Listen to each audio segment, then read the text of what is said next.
Hello and welcome back to another episode of the Real Relatable Podcast. We're going to get right into it. So today we're talking about taking ownership of our lives. How to be accountable for everything that manifests in our lives, for the choices, to the people, to the jobs, our careers, the money that we have in our bank account, our emotions, everything. Taking accountability and responsibility for it. How to stop self-sabotaging our own lives.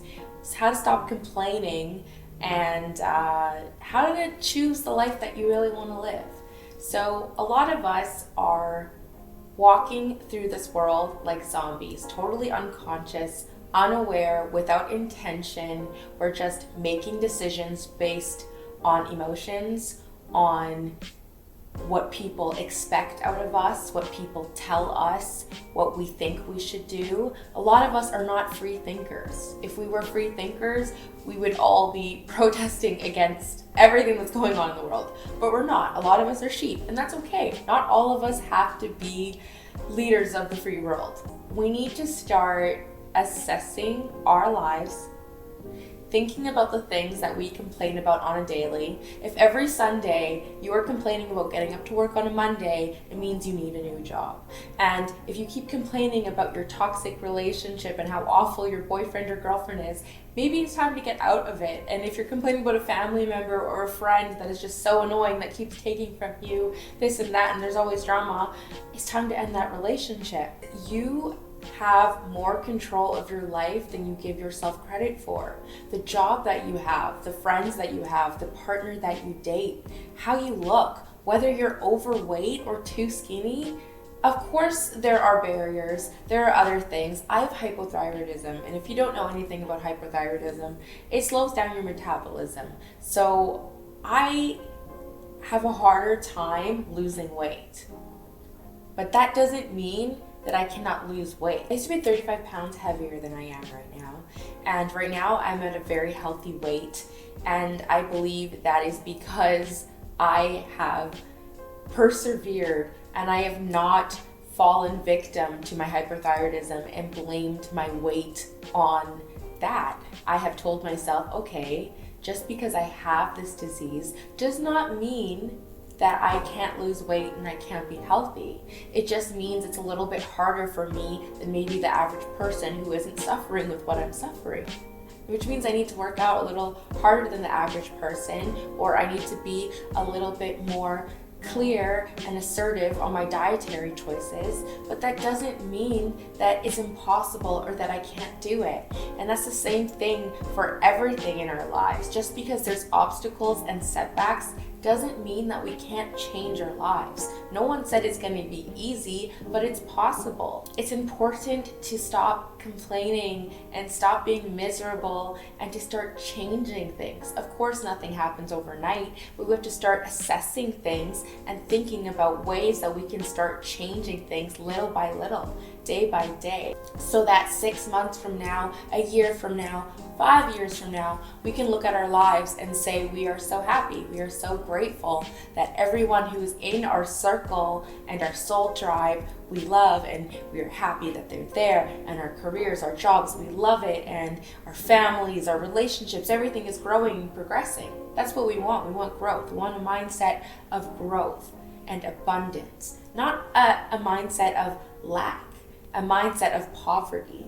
We often self-sabotage by these self-limiting beliefs and these mindsets of lack that are so ingrained in us and in our core that we don't even realize it. Even if your vibration is up to here, as in you are the most bubbly, energetic person and you're just going along with life so happily, if you have these self-limiting beliefs, if you grew up in a home where your parents constantly stressed about money and bills and responsibilities, and you take that on, and as a core belief you believe you never have enough, you're never abundant enough, you never have enough to make those bills or to have the life you want, then those beliefs need to change. It doesn't matter how high you're vibrating if those core beliefs are not changing. And we'll do another video about manifestation, but my main point is to stop self-sabotaging. Our thoughts create our reality. And if we believe that we are not abundant and that we do not deserve things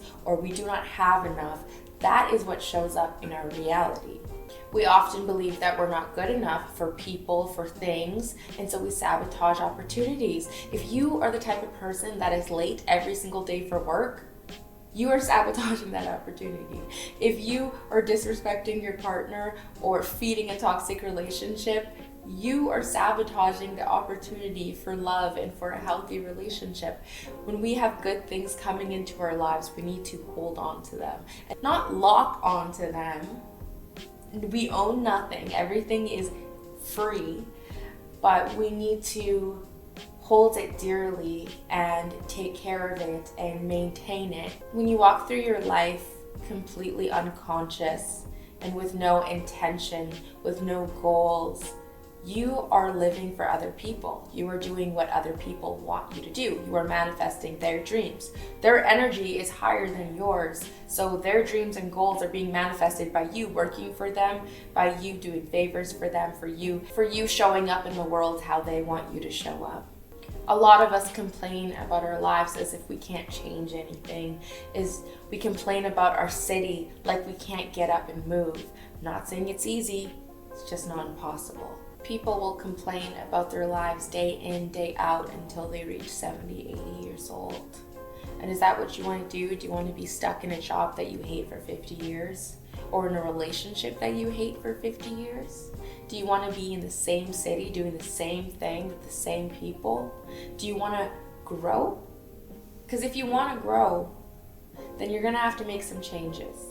And you're going to have to deal with the grief of those changes and adapt and be flexible and be able to flow with these changes. We get so caught up in victimhood and blaming external circumstances and our environments, how we've grown up, our parents, etc., on the way our lives have turned out. But the life that we're living today, presently, is based on all of those past decisions you've made.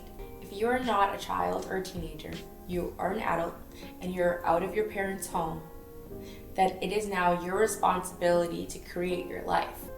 You have complete control over where you live, what you do. And I understand that jobs have limitations in money.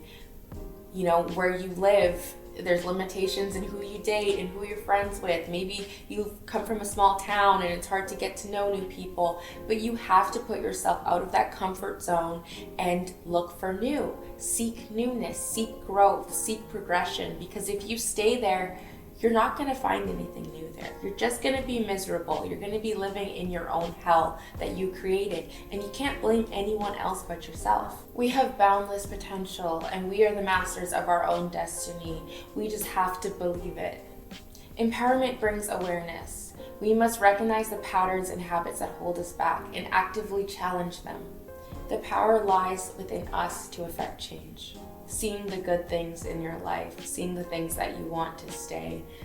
If you have food on your table, a roof over your head, you have to start being grateful, start being in the present, and being appreciative of our friends and family, our careers, everything that we are experiencing. And we're not going to manifest a better future by complaining. So here's my reminder to you that you have full ownership of your own life and the choices you make. Of course, there are other impacting variables, but ultimately, this is your life. Show up in the world how you want to show up and live it for you. When good things are happening for you, when the future that you envisioned is happening, learn not to sabotage it.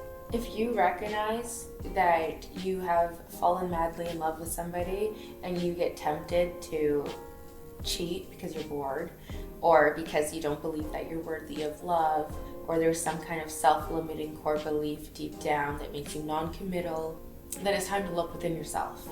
And it's time to say, okay, it's time for me to grow up, or I'm not going to cheat or lie or do any of that just because I have good coping mechanisms for stress, or for dealing with these emotions of being in love, for any of these things. If we're dealing with these inner conflicts and it's reflecting our outer life and ruining our experiences, ruining our relationships, then we need to go to therapy. We need to assess these things deep down, these deep-seated issues. work on them, change these core beliefs so that we can believe that we are worthy of love, we are worthy of money, we are worthy of good friends and good things happening, of being in rooms where we wish we would be in, living the lives that we believe on a soul level we deserve. So this human experience makes it difficult to feel like we're in control, but we are in control. If you can control what you put into your body, you can control anything. It starts with discipline. It starts with perseverance of having a dream, a goal, and sticking to it.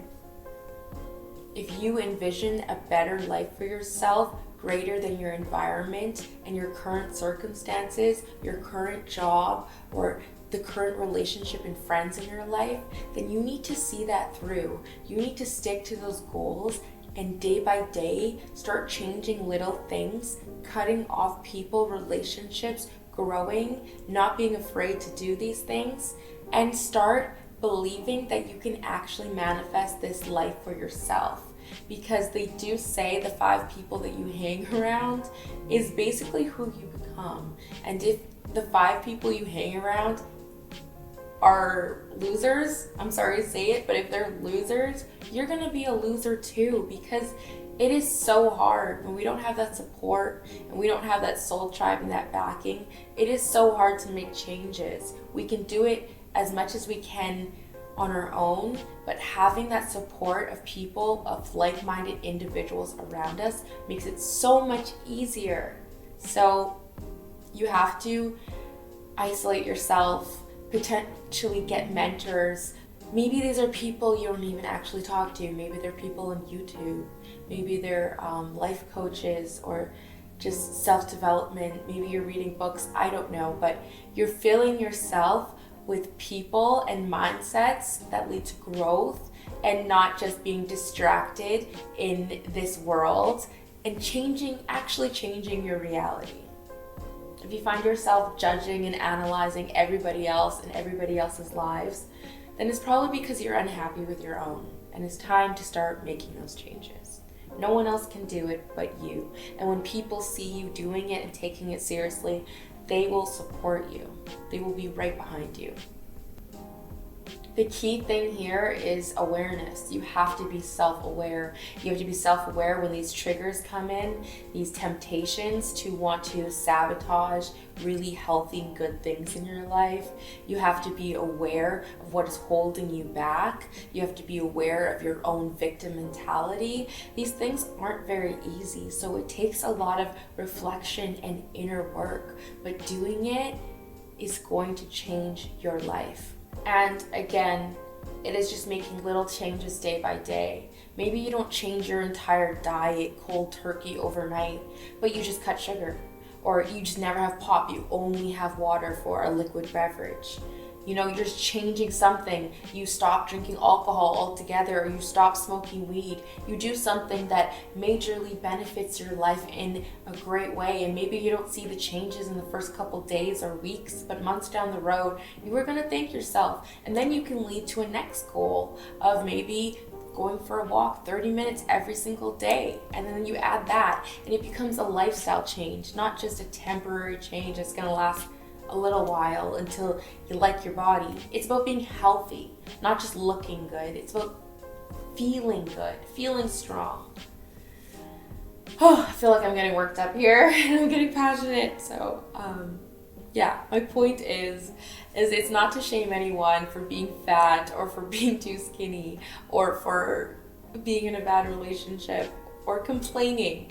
I'm a big complainer. I complain about the weather all the time. I complain about having to go to work. I complain about a lot of things, but I am also aware that is because I want my life to change. I would love to live in a nicer climate. I would love to be an entrepreneur, and I haven't accomplished these things yet, so I continue to complain about them. But I am putting in actions every day towards the dream life that I envision. I wish you the best on your journey and choosing your life, truly choosing yourself. Thanks for watching. See you in the next video. Bye.